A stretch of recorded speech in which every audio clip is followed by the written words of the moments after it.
नमस्कार विद्यार्थी मित्रांनो, मी साखरे मॅम. तर आज आपण बघू इंग्लिशचा पेपर कशा प्रकारे येतो, त्याचे उत्तर कशा प्रकारे लिहावे ज्यामुळे आपण जास्तीत जास्त मार्क घेऊ शकेल. यासाठी मी पूर्ण PDF, पूर्ण पेपर आदर्श उत्तरपत्रिकेसहित एक्सप्लेन केला आहे. तर तुम्ही शेवटपर्यंत बघायचं आहे. तर बघा, पेपर जो आहे तो तुम्हाला 3 तासासाठी दिलेला असतो आणि जे मार्क्स आहेत ते आहे 80 मार्क्स, म्हणजे 80 मार्काचा पेपर तुम्हाला 3 तासामध्ये पूर्ण सोडवायचा आहे. तर बघा आता क्वेश्चन नंबर फर्स्ट म्हणजे इंग्लिशच्या पेपरमध्ये सेक्शन वाईज दिलेलं असते. तर पहिलं आहे सेक्शन फर्स्ट जे आहे लँग्वेज स्टडी. हे तुम्हाला 10 मार्कासाठी दिलेलं आहे. यामधलं आहे 10 मार्कासाठी दिलेलं आहे. यामध्ये आहे question first, do as directed, attempt any 4. तुम्हाला कोणतेही 4 सोडवायचे. तर पहिलं आहे complete the following word by using correct letter. खाली दिलेला शब्द तुम्हाला करेक्ट लेटर वापरून पूर्ण करायचा आहे. जसं की यंग, जसं की YONG. तर इथं ओच्या नंतर काय येणार, डॅशच्या ठिकाणी काय येणार, तर इथं डॅशच्या ठिकाणी येणार यू, म्हणजेच की शब्द काय तयार होणार YOUNG, जसं की यंग. दुसरा आहे WORD. तर डॅशच्या ठिकाणी येणार यल, म्हणजेच की WORLD, वर्ल्ड. त्यानंतर आहे तिसरं RYAL. तर डॅशच्या ठिकाणी येणार O, म्हणजेच की रॉयल. त्यानंतर आहे HRSE. त्याच्यात तिथे येणार O, म्हणजेच की HORSE. तर शब्द तयार होणार हॉर्स. आणि हे जे आहे हे 2 मार्कासाठी विचारले जाते. यानंतर आहे next question 2, put the following words in alphabetical order. तर हे सुद्धा 2 मार्कासाठी विचारले जाते. यामध्ये तुम्हाला अल्फाबेटिकल ऑर्डरनुसार लावायचे, म्हणजेच की ABCD नुसार, सिक्वेन्सनुसार. तर शब्द दिलेले आहेत पॅरेंट, मिसचेफ, किड्स आणि इपिक. तर हे शब्द तुम्हाला ABCD मध्ये पहिलं लेटर कोणतं येते, पहिल्या लेटरपासून ते तुम्हाला लावत न्यायचे. तर पहिले येणार E, म्हणजेच इपिक. त्यानंतर येणार K म्हणजे किड्स. त्यानंतर येणार M म्हणजेच मिसचीफ. आणि नंतर येणार पॅरेंट्स. यामध्येच दुसरं दिलेलं आहे टाईम, टफ, टेम आणि टेक्निक. तर आता तुम्ही म्हणाल की हे 4ही शब्द T वरूनच सुरुवात होत आहे, पण टीच्या नंतर येणारा जो पहिला शब्द आहे तो कोणता आहे. जसं की टेममध्ये टीच्या नंतर येत आहे A, म्हणजेच येणार पहिल्यांदा. त्यानंतर येणार टेक्निक, टीच्या नंतर येत आहे E. त्यानंतर येणार टाईम, टीच्या नंतर आहे I. आणि त्यानंतर येणार शेवटी टफ. हे सुद्धा 2 मार्कासाठीच विचारले जाते. यानंतर आहे तिसरं पंच्युएट द फॉलोविंग सेंटेन्स. हे सुद्धा 2 मार्कासाठी आहे. खाली दिलेल्या वाक्यांना तुम्हाला प्रॉपर पंच्युएट करायचं आहे. जसं की she said I am doing my beat. यामध्ये शी सेड हे वेगळं येणार आणि I am doing my beat हे वेगळे येणार. खाली दिलेला आहे आन्सर. त्यानंतर आहे दुसरं then stay with me tonight she said. यामध्ये सुद्धा then stay with me tonight आणि शी सेड हे दोन्ही वेगवेगळे येणार. यानंतर आहे question 4, make 4 words minimum of 3 letters each using the letters in the word. खाली दिलेलं एक लेटर आहे तुम्हाला, जसं की ग्रँड डॉटर नावाचा शब्द दिलेला आहे. या शब्दावरून तुम्हाला कमीत कमी 4 शब्द बनवायचे आणि त्या 4 शब्दामध्ये कमीत कमी 3 अक्षर असणे महत्त्वाचं आहे. आणि हे सुद्धा 2 मार्कासाठी आहे. याचा आन्सर आहे जसं की डॉटर हा एक शब्द झाला, ग्रँड हा एक शब्द झाला, नंतर अँड हा एक शब्द झाला आणि त्यानंतर ग्रेट. यानंतर आहे next question, write the related words as show in the example. Web diagram दिलेली आहे. या वेब डायग्राममध्ये तुम्हाला एक शब्द दिला आहे, त्या शब्दाच्या रिलेटेड तुम्हाला बाजूच्या बॉक्समध्ये लिहायचं आहे. जसं की लाईफच्या रिलेटेड शब्द तुम्हाला लिहायचे आहे. आणि ही जी वेब डायग्राम आहे ही तुम्हाला पेपरमध्ये अशी ड्रॉ करायची आणि नंतरच फील करायची आहे. जसं की लाईफ आहे, मग लाईफच्या रिलेटेड वर्ड आपल्याला एक दिलेला आहे हॅपी. मग हॅपीसारखं आणखी काय येणार, सॅड, ब्युटिफुल, बोरिंग आणि हेक्टिक. हे झालं बेटा याचं आन्सर. आणि हे सुद्धा 2 मार्कासाठी विचारलं जाणार. नेक्स्ट आहे question 6, complete the word chain. तुम्हाला वर्ड चेन कंप्लीट करायची आहे व्हर्बची. आणि प्रत्येक लेटर हे आधीच्या लेटरच्या शेवटच्या अक्षरापासून सुरू होणार. हे सुद्धा 2 मार्कासाठी आहे. जसं की तुम्हाला पहिलं दिलेलं आहे व्हर्ब ईट. मग ईटचा शेवटचा अक्षर काय आहे, टी. टी पासून होणार टीच, टीचचं शेवटचं अक्षर आहे एच, एच पासून होणार हिअर, हिअरचं शेवटचं अक्षर आहे आर, रेस्ट, रेस्टचं आहे टी, टॉक आणि के, टॉकचं आहे किक. तर हे सुद्धा 2 मार्कासाठी विचारले जाणार. यानंतर आहे do as directed, attempt any one, कोणतंही एक सोडवायचं आहे. जसं की make a meaningful sentence by using the phrase, खाली दिलेलं फ्रेज वापरून तुम्हाला अर्थपूर्ण वाक्य तयार करायचं. जसं की to run away, the two men manage to run away, हे सुद्धा 2 मार्कासाठी आहे. दोन्हीमधलं कोणतंही एक सोडवू शकता. याच्यातलंच दुसरं आहे ॲड अ क्लॉज, खाली दिलेला जो क्लॉज आहे हा तुम्हाला ॲड करून एक सेंटेन्स बनवायचा. I saw a boy, I saw a boy who was very clever, तर ते किंवा हे दोन्हीपैकी एक सोडवू शकता. 2 मार्कासाठी आहे. नंतर आहे बेटा अटेम्प्ट एनी वन, कोणतंही एक सोडवायचं आहे. Add a prefix or suffix, आता प्रिफिक्स आणि सफिक्स म्हणजे काय, तर प्रिफिक्स म्हणजे शब्दाच्या आधी लावायचं आणि सफिक्स म्हणजे शब्दाच्या नंतर. जसं की तुम्हाला शब्द दिलेला आहे पे, तर या पेला प्रिफिक्स आणि सफिक्स लावून नवीन शब्द तयार करायचा आहे. तर जसं की प्रिफिक्स लावून पेमेंट आणि सफिक्स लावून रिपे. तसंच हॅपी, प्रिफिक्स लावला तर अनहॅपी, सफिक्स लावला तर हॅपीली.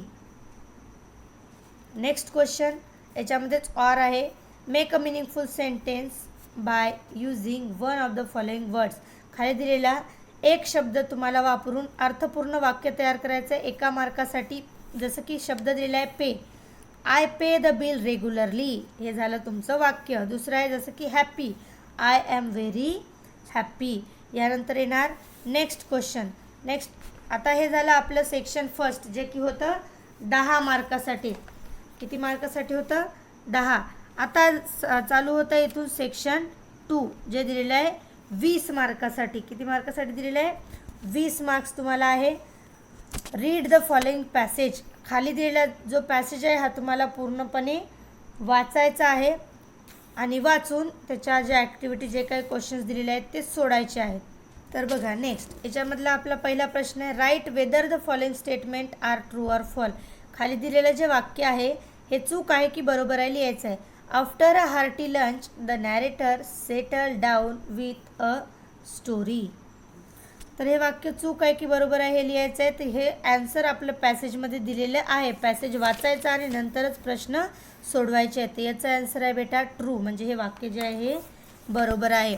नेक्स्ट आहे the quiet afternoon presented the perfect backdrop for reading mysterious story. हे सुद्धा तुम्हाला पॅसेजमध्ये दिलेलं आहे. तर हे वाक्य बरोबर आहे की चूक आहे, तर हे वाक्य आहे फॉल्स, म्हणजेच की चूक आहे. तिसरं आहे the narrator ignore the commotions at first. तर हे वाक्य जे आहे अगदी बरोबर आहे, पॅसेजमध्ये जशास तसं दिलेलं आहे. चौथं आहे the narrator rush to the veranda to see where his family was. तर हे जे वाक्य आहे हे चूक आहे बेटा. तर यानंतर next question A2 complete the following web. हे 2 मार्कासाठी विचारलं जाते. ही जी वेब डायग्राम आहे ही तुम्हाला कंप्लीट करायची. आधी वेब डायग्राम पेपरमध्ये ड्रॉ करायची आणि नंतर कंप्लीट करायची. तर क्वेश्चन असा आहे the sound that broke the silence were, याच्या रिलेटेड पॅसेजमधून लिहायचं आहे. जसं की family snoring, chirping of house sparrow, shrill caw of a kite flying. त्यानंतर आहे crowing of flock of crows. यानंतर आहे next question match the describing words from the passage. आता हे जे वर्ड्स आहे नाउन्स आणि डिस्क्रायबिंग वर्ड्स या दोन्हींच्या जोड्या लावायच्या आहे. 2 मार्कासाठी विचारले जाते. जसं की पहिल्या बॉक्समध्ये दिलेलं आहे नाउन्स आणि दुसऱ्यामध्ये आहे डिस्क्रायबिंग वर्ड्स. तर नाउन्स ॲडव्हेंचर, ॲडव्हेंचरच्या रिलेटेड काय येणार, तर येणार स्टोरी. दुसरा आहे हार्टी, हार्टीच्या रिलेटेड लंच. नंतर आहे यंगर, यंगरच्या रिलेटेड सिस्टर्स. त्यानंतर आहे हेल्पलेस, हेल्पलेसच्या रिलेटेड पिग. तर हे सुद्धा तुम्हाला पॅसेजमध्ये दिलेलं आहे. नेक्स्ट क्वेश्चन आहे डू ॲज डायरेक्टेड, ग्रामरचा भाग आहे. I became deeply absorb in the book, rewrite in the simple present tense. तुम्हाला हे साध्या वर्तमान काळामध्ये वाक्य जे आहे ते कन्वर्ट करायचं आहे. हे 2 मार्कासाठी विचारलं जाते. 2 वाक्य दिलेले आहे. आता यामध्ये बिकेम जे आहे हे आपल्याला चेंज करायचं आहे. म्हणजे याचं पहिलं रूप लिहायचं आहे बिकम, म्हणजेच की आपलं जे वाक्य आहे ते होईल साध्या वर्तमान काळाचं. दुसरं आहे I chose to ignore the commotions. आता याच्यातलं जे इन्फिनिटीज आहे त्याला अंडरलाईन करायचे. त्याच्यातला टू इग्नोर हे इन्फिनिटीज आहे आणि त्याला आपण अंडरलाईन केलेलं आहे. यानंतर आहे नेक्स्ट पर्सनल रिस्पॉन्स, जसं की सोमत. तर which type of story do you like to read and why. तर प्रश्न असा आहे की तुम्हाला कोणत्या पद्धतीची स्टोरी जी आहे ती वाचायला आवडते आणि का आवडते. 2 मार्कासाठी विचारलेलं आहे. आणि हे जे काही आठवलं ते तेवढं पेपरमध्ये लिहायचं. काही आठवलं जरी नाही तरी पॅसेजमधल्या 1-2 ओळी घेऊन तिथे लिहायच्या, कारण हे जे मार्क्स आहे हे आपल्या हातचे मार्क्स असतात, तर हे लिहायचं आहे. त्यानंतर आहे नेक्स्ट आहे आता तुम्हाला read the following passage and do the activities. आता आपण पाहिलं सेक्शन 2 जे होता ते 20 मार्कासाठी होता. त्यामध्ये पहिला पॅसेज 10 मार्क्ससाठी, हा दुसरा पॅसेज 10 मार्क्ससाठी. तर आता बघा पहिला क्वेश्चन आहे कंप्लीट द फॉलोइंग सेंटेन्स. हे जे सेंटेन्स आहे कंप्लीट करायचे.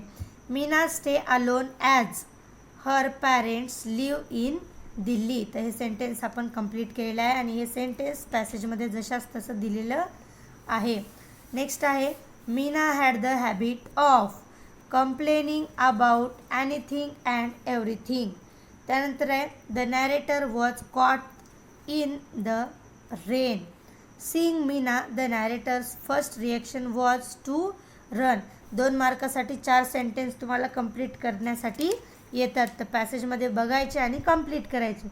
Describe Meena's character. आता मीनाचं कॅरेक्टर कसं होतं हे पॅसेजमध्ये वाचायचं आणि तिचं कॅरेक्टर कसं होतं ते तुम्हाला लिहायचं आहे. अगदी सोपा प्रश्न आहे. त्यानंतर आहे फाइंड सिमिलर वर्ड. आता सारखे शब्द तुम्हाला पॅसेजमध्ये शोधायचे. जसं की प्लीजंट, याच्यासारखा पॅसेजमध्ये दुसरा शब्द कोणता आला, चिअरफुल. मग हेवी रेनफॉल, याच्यासारखा पॅसेजमध्ये येणारा पोरिंग. त्यानंतर वेल नोन, पॉप्युलर आणि नोटीस, स्पॉटेड. हे 2 मार्कासाठी विचारले जाते. यानंतर आहे पर्सनल रिस्पॉन्स. हे सुद्धा सोमत आहे. In your opinion how should a friend be. मित्र कसा असला पाहिजे तुमच्या मनानुसार 2 मार्कासाठी विचारले जाते. तर हे सुद्धा तुम्हाला लिहायचं आहे. यानंतर आहे नेक्स्ट सेक्शन 3 पोएट्री. आता इथून सेक्शन जे आहे ते 3रं चालू झालेलं आहे पोयमचं, पोएट्रीचं. तर हे 5 मार्कासाठी विचारले जाते. एक पोयम दिलेली असते आणि तुम्हाला सांगितल्याप्रमाणे तिथे कृती करायची आहे. तर पोयम वाचून घ्यायची आहे पूर्णपणे आणि जे काही क्वेश्चन विचारले जातील ते सोडवायचे आहेत. पहिला प्रश्न आहे आपला choose the correct alternative and complete the sentence. आता तुम्हाला अल्टरनेट ऑप्शन दिलेले आहे. दोन्हीपैकी कोणतंही एक निवडायचं आहे आणि वाक्य जे आहे ते पूर्ण करायचं आहे. The poet suggest to listen to. मग इथं काय येणार, तर इथं येणार आहे द साऊंड ऑफ लाईफ. 2 मार्कासाठी विचारले जाते. त्यानंतर आहे the poet suggest to speak to. तर इथे काय येणार अनफॅमिलियर पीपल. काय येणार अनफॅमिलियर पीपल. यानंतर आहे बेटा कंप्लीट द फॉलोइंग वेब. हे सुद्धा 2 मार्कासाठी दिले जाते. वेब डायग्राम कंप्लीट करायचे. The poet advice not to walk on the same path every day. Kill self esteem. 2 मार्कासाठी वेब डायग्राम कंप्लीट करायची आहे. आधी पेपरवर ड्रॉ करायची आणि कंप्लीट करायची. डायरेक्ट आन्सर लिहायचं नाही. Find nouns of the following describing word. खाली दिलेला जो डिस्क्रायबिंग वर्ड आहे याच्याबद्दल तुम्हाला नाउन लिहायचं आहे. जसं की डिफरंट. तर डिफरंटच्या रिलेटेड काय नाउन येणार, तर कलर्स. डिफरंटच्या रिलेटेड काय येणार कलर्स. तसंच नेक्स्ट आहे सेम. सेमच्या रिलेटेड काय नाउन येणार, तर सेम पाथ. 2 मार्कासाठी विचारलं जाते. यानंतर आहे नेक्स्ट. आता बघा इथून स्टार्ट झालेलं आहे बी. बी जे आहे हे असणार 5 मार्क्ससाठी. Appreciation of the poem. पोयमचं ॲप्रिशिएशन लिहायचं आहे. एक पोयम दिली जाते, त्याच्या रिलेटेड काही पॉईंट्स दिले जातात आणि त्या पॉईंट्सवर तुम्हाला ॲप्रिशिएशन लिहायचं आहे. ही पूर्ण आहे आपली पोयम. आता बघा पहिलं तुम्हाला ॲप्रिसिएशनचा पॉईंट दिलेला आहे टायटल. या पोयमचं टायटल काय आहे तर हे तुम्हाला लिहायचं आहे. पोयम दिलेली आहे. आपल्याला बऱ्याचशा पोयम तर लर्नच असतात. आपण एक जरी त्यांचा स्टांजा वाचला तर आपल्याला लक्षात येते की याचं टायटल काय असणार आहे? तर याचं टायटल काय आहे? द वर्ल्ड इज माईन. टायटल काय आहे पोयमचं, कवितेचं? द वर्ल्ड इज माईन. हे पूर्ण जे आहे हे 5 मार्कासाठी दिलेलं असते. यामध्ये या टायटलला दिलेला असतो 1 मार्क. त्यानंतर आहे नेम ऑफ द पोएट, म्हणजे ही कविता कोणी लिहिली त्याचं नाव. जॉय लोलेट क्रॉफोर्ड हे त्याचं कवीचं नाव आहे. नेक्स्ट आहे राईम स्कीम. या कवितेची राईम स्कीम काय आहे? तर first, second and third stanza जे आहे याची आहे AABBCC आणि जे शेवटचा स्टांजा आहे त्याची आहे AABCC. ही राईम स्कीम आहे. त्यानंतर आहे फिगर ऑफ स्पीच. याच्यामध्ये फिगर ऑफ स्पीच 2 प्रकारची आलेली आहे. एक आहे ॲपोस्ट्रॉफ आणि दुसरा आहे इन्व्हर्जन. आता या कवितेची थीम आणि सेंट्रल आयडिया काय आहे, मेन उद्देश, याच्यामधून आपण काय शिकलं, काय घेतलं, तर ते तुम्हाला सेंट्रल आयडिया या कवितेचा लिहायचा आहे, जो की 2 मार्कासाठी दिलेला आहे. मी इथे दिलेला आहे ते तुम्ही बघून घ्या. तर अशा पद्धतीने 5 मार्कासाठी आपल्याला पोएमचं ॲप्रिशिएशन लिहायला येते. त्यानंतर आहे नेक्स्ट सेक्शन 4. त्यानंतर आहे सेक्शन 4. सेक्शन 4 जे आहे ते 10 मार्कासाठी विचारलं जाते. नॉन टेक्स्च्युअल पॅसेज म्हणजे अपठित गद्य जे आपल्या सिलेबसमध्ये पुस्तकामध्ये नाही आहेत, पुस्तकाच्या बाहेरील. यामध्ये सुद्धा तुम्हाला पॅसेज वाचून ॲक्टिव्हिटी करायची आहे. पहिला आहे फिलिंग द ब्लँक्स. हे जे वाक्य आहे पूर्ण करायचं आहे. Percent of our daily communication is non ventral. तर या रिकाम्या जागी येणार 93%. काय येणार? 93%. याचं उत्तर पॅसेजमध्ये दिलेलं आहे. 93% of our daily communication is non व्हेंट्रल. दुसरा आहे eye contact is another type of non verbal communication. तिसरा आहे frequent blinking is a sign of person feeling distress और अनकम्फर्टेबल. चौथा आहे one can readily detect happiness, sadness, अँगर. अशा पद्धतीने हे सॉल्व करायचं आहे. 2 मार्कासाठी तुम्हाला विचारलं जाते. नेक्स्ट आहे इथं सुद्धा वेब डायग्राम दिलेली आहे. Body language is a combination of. Body language ही कशाचं कॉम्बिनेशन आहे? Voice, eye contact, body movement आणि पॉस्चर. हे तुम्हाला पॅसेजमध्ये शब्द दिलेले आहेत. 2 मार्कासाठी विचारले जाते. नंतर आहे फाइंड द अँटोनिम्स ऑफ. विरुद्धार्थी शब्द लिहायचे आहे. जसं की व्हर्बल आहे, व्हर्बलचा विरुद्धार्थी शब्द काय राहणार? Non verbal. पॅसेजमध्ये दिलेलं आहे. नंतर आहे इंटरटेनिंग. इंटरटेनिंगचा विरुद्धार्थी शब्द आहे बोर्डम. 2 मार्कासाठी विचारले जातात. 4 प्रत्येकाला अर्धा मार्क्स या ठिकाणी असतो. तिसरा आहे सेंडर. सेंडरचा विरुद्धार्थी येणार रेसिपिएंट. त्यानंतर आहे चौथं कम्फर्टेबल. कम्फर्टेबलचं येणार अनकम्फर्टेबल. त्यानंतर आहे next question the eyes convey a range of emotions. तर यामध्ये द रेंज ऑफ इमोशन्स हे तुम्हाला हे जे वाक्य आहे हे WH क्वेश्चन करायचं आहे आणि जे अंडरलाईन केलेला पार्ट आहे हे त्याचं ॲन्सर आलं पाहिजे. असा क्वेश्चन तुम्हाला त्या ठिकाणी तयार करायचा आहे आणि इथे तुम्हाला 2 मार्क्स आहेत. तर ॲन्सर होणार व्हॉट डू आईज कन्वेन्स. तर व्हॉट डू हे क्वेश्चन झाला. मग इथं काय येणार? रेंज ऑफ इमोशन्स हे ॲन्सर येणार. नेक्स्ट क्वेश्चन आहे physicians can tell about a patients wellness. Rewrite. आपल्याला वाक्य रिराईट करायचं आहे. एबल टू त्यामध्ये ॲड करून.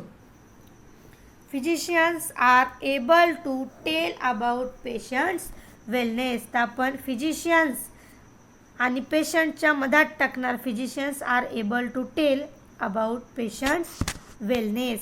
नंतर आहे पर्सनल रिस्पॉन्स जे की 2 मार्कासाठी विचारला जातो. Non verbal communication plays an important role in our daily life. त्याच्यावर कमेंट करायची आहे, सोमत लिहायचं आहे 2 मार्कासाठी. आता आहे समरी रायटिंग. नंतर आहे समरी रायटिंग जे की तुम्हाला 5 मार्कासाठी विचारलं जाते. यामध्ये काय करायचं आहे? क्वेश्चन नंबर 4 मधला जो पॅसेज आहे तो रीड करायचा आहे आणि त्यामध्ये तुम्हाला समरी लिहून त्या समरीला सुटेबल असं एक टायटल द्यायचं आहे. तर समरी म्हणजे काय? 1/3 पार्ट लिहायचा असतो आपल्याला. जसं की एक पिक्चर आहे, 3 तासाचा पिक्चर पाहिल्यानंतर आपण एखाद्याला सांगायचं असेल तर एका तासामध्ये त्याची पूर्ण स्टोरी सांगतो. त्याच पद्धतीने तुम्हाला इथे समरी लिहायची आहे. 5 मार्कासाठी येते. त्यानंतर आहे सेक्शन 5. त्यानंतर आहे सेक्शन 5. सेक्शन 5 जे आहे हे 20 मार्कासाठी पूर्ण दिलेलं असते. यामध्ये पहिला प्रश्न आहे तुमचा लेटर रायटिंग, आणि हे लेटर रायटिंग तुम्हाला विचारलं जाते 5 मार्कासाठी. एका लेटरचे 5 मार्क्स असतात. तर तुम्हाला लेटरमध्ये ऑरमध्ये दिलेलं असते 2 लेटर. त्यामध्ये इनफॉर्मल लेटर एक आहे, एक फॉर्मल लेटर आहे. दोन्हीपैकी तुम्हाला जे येत असेल ते तुम्ही कोणतंही लिहू शकता. आता इनफॉर्मल म्हणजे मित्रांमध्ये, परिवारामध्ये यांना लिहिण्यासाठी, आणि फॉर्मल म्हणजे जे आपल्या कामानिमित्त आपण लिहित असतो. तर यासाठी तुम्हाला खाली काही पॉईंट्स दिलेले आहे. ते पॉईंट्स त्या लेटरमध्ये येणं महत्त्वाचं आहे. जसं की रोड सेफ्टी वीक हे तुमचा क्वेश्चन होता, आणि याबद्दल काही महत्त्वाचे तुम्हाला पॉईंट्स दिलेले आहे. हे पॉईंट्स त्यामध्ये घेणे महत्त्वाचे आहे. याचं उत्तर मी खाली लिहून दिलेलं आहे. त्या पद्धतीने तुम्ही लिहायचं आहे. दोन्ही लेटर मी खाली लिहिलेले आहेत. फॉर्मलसुद्धा आहे आणि इनफॉर्मलसुद्धा आहे. तर पहिले मी घेतलेलं आहे इनफॉर्मल लेटर. तर इनफॉर्मल लेटरमध्ये ॲड्रेस घ्यायचा आहे Sanjay Bhosale, room number B10, Sainagar, Purva colony, Amravati, 12 December 2022. तर आपण ज्या दिवशी पेपर लिहित आहे त्या दिवशीची तारीख या ठिकाणी घेतली तरी चालेल. मग डिअर दादा, तर आता हे आपण रिलेटिव्हला लिहित आहे म्हणजे हे इनफॉर्मल असणार. मग आपल्याला जे काही लिहायचं आहे ते पेपरचा सगळा इथे मायना लिहायचा. लिहिल्यानंतर शेवटी लिहायचं युअर लवली ब्रदर. मग यानंतर मी दिलेलं आहे तुम्हाला फॉर्मल लेटर. फॉर्मल लेटरमध्ये सुद्धा तसंच Sanjay Bhosale, room number B10, Sainagar, Purva colony, Amravati, 12 December 2022. पण इथे लिहित असताना टू लिहायचं आहे म्हणजे रिस्पेक्टेड, म्हणजे आदर द्यायचा आहे आपल्याला समोरच्याला. The chief traffic controller Amravati. आणि सब्जेक्ट फॉर्मल लेटरमध्ये विषय लिहिणं महत्त्वाचं असते. तर आपला इथे विषय काय असणार आहे, about issuing poster on road safety week. मग त्यानंतर रिस्पेक्टेड सर और मॅडम जे कोणी असणार, आणि आपला पेपरचा जो काही लेटरचा मायना आहे तो मायना लिहायचा. आणि शेवटी आता या ठिकाणी युअर लवली लिहिणार नाही, कारण हे फॉर्मल लेटर आहे. इथे काय लिहिणार आपण, युअर फेथफुली म्हणजे आपला विश्वासू. यानंतर आहे नेक्स्ट. तर B1 किंवा B2 दोन्हीमधलं कोणतंही एक तुम्ही सोडवू शकतात. तर हे सुद्धा तुम्हाला विचारले जाते 5 मार्कासाठी. यामध्ये डायलॉग रायटिंगचा क्वेश्चन आहे. पहिला क्वेश्चन आहे तुम्हाला काय करायचं आहे, जे जंबल सेंटेन्स आहे इकडे तिकडे दिलेले सेंटेन्स बरोबर लावून तुम्हाला डायलॉग तयार करायचा आहे. तर यामध्ये पहिलं येणार what is the departure time of Vidarbha express. हा पहिला डायलॉग येणार. मग इथं सांगितलं जाईल the departure time is 8:30 PM. मग यानंतर येणार next sentence when will it reach Nagpur. मग याचं येणार I will reach Nagpur at 7:50 AM. हे झालं डायलॉग रायटिंगमधलं फर्स्ट म्हणजेच की B1. आता तुम्हाला याच्या ऑरमध्ये B2 दिलेला आहे कंप्लीट द डायलॉग. आता हे सुद्धा तुम्ही लिहू शकता. जसं की मानस विचारत आहे how much is the SSC exam fee.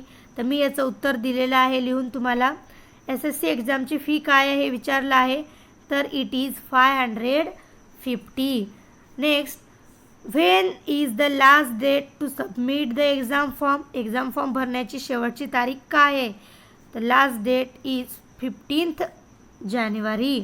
हे सुद्धा तुम्ही लिहू शकता. दोन्ही तुम्हाला ऑरमध्ये दिलेलं आहे.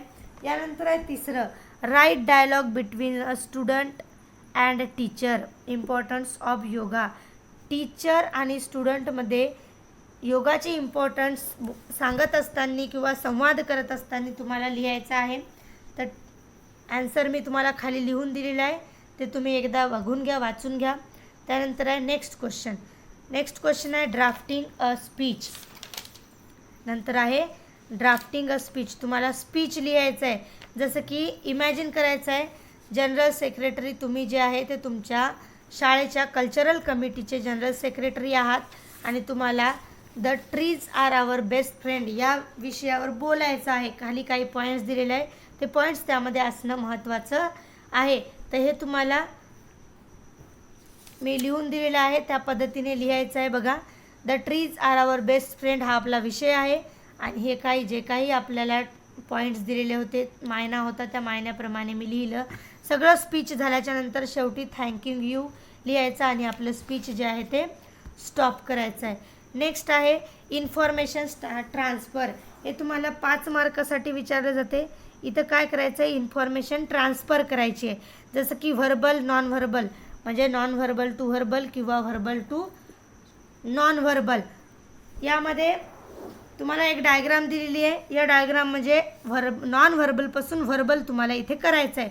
तर ही जी डायग्राम दिलेली आहे या डायग्रामचं तुम्हाला पॅसेज तयार करायचं आहे. या डायग्रामचं काय करायचं आहे, पॅसेज तयार करायचं आहे. तर हा पॅसेज तयार केलेला आहे. How to choose career. जे काही पॉईंट्स त्या डायग्राममध्ये होते ते सर्व या पॅसेजमध्ये आले पाहिजे. यालाच ऑरमध्ये दिलेलं आहे व्हर्बल टू नॉन व्हर्बल. मग हे पॅसेज दिलेलं आहे किंवा तुम्हाला काही सेंटेन्स दिलेलं आहे. या सेंटेन्सपासून तुम्हाला डूज आणि डोंट्स म्हणजे काय करायचं आणि काय नाही करायचं असा एक चार्ट बनवायचा आहे. तर हा चार्ट दिलेला आहे, मी इथं लिहून दिलेला आहे. How to maintain balance in nature. काय करायचं आणि काय नाही करायचं आहे, डूज आणि डोंट्स. तर डूजमध्ये plants more trees, don't cut trees, keep your area need a clean, don't discharge garbage without proper management, use more means of public transport, don't pollute air and water, spread awareness about the importance of maintaining balance in nature, don't use plastic bags and don't hunt birds or animals. तर हे सुद्धा मी तुम्हाला इथे लिहून दिलेलं आहे. Next question आहे expand the theme.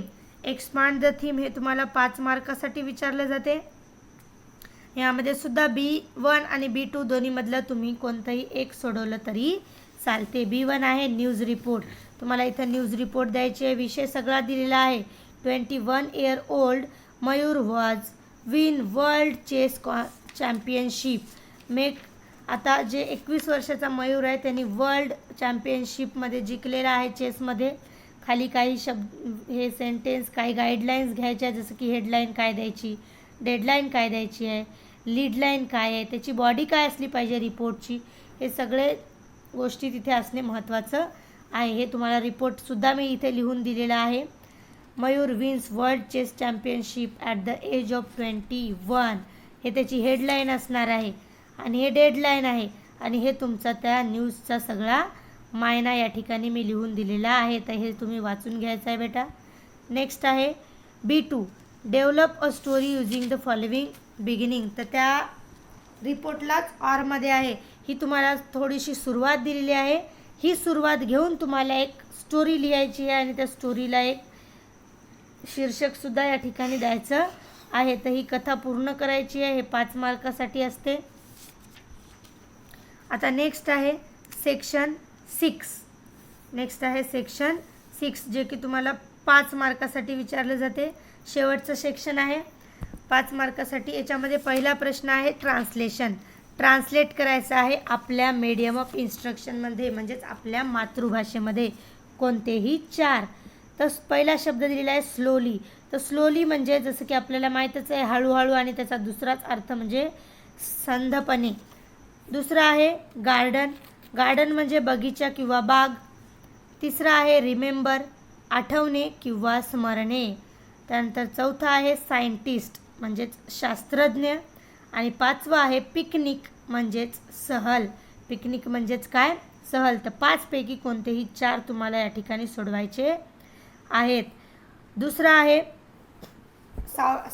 आणखी 6वं सुद्धा दिलेलं आहे फेवरेट. फेवरेट म्हणजे आवडता, आवडती किंवा आवडते. B आहे translate the following sentence into your medium of instruction.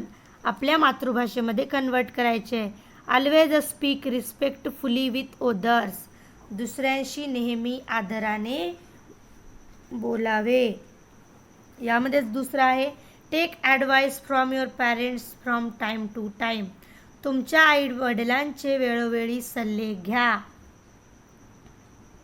Next आहे गिव्ह रिस्पेक्ट टू एल्डर्स. वरिष्ठांचा आदर करा. चौथा आहे parents and grandparents are the pillars of our family. आईवडील आणि आजी आजोबा आपल्या घराचे आधारस्तंभ असतात. याच्यामध्ये तिसरं दिलेलं आहे बेटा, translate the following idioms proverbs into your medium of instruction. आपल्या मातृभाषेत लिहायचे आहे. हे तुम्हाला मनी दिलेले आहेत. Where there's a will there's a way. इच्छा तिथे मार्ग. Cut your coat according to your cloth.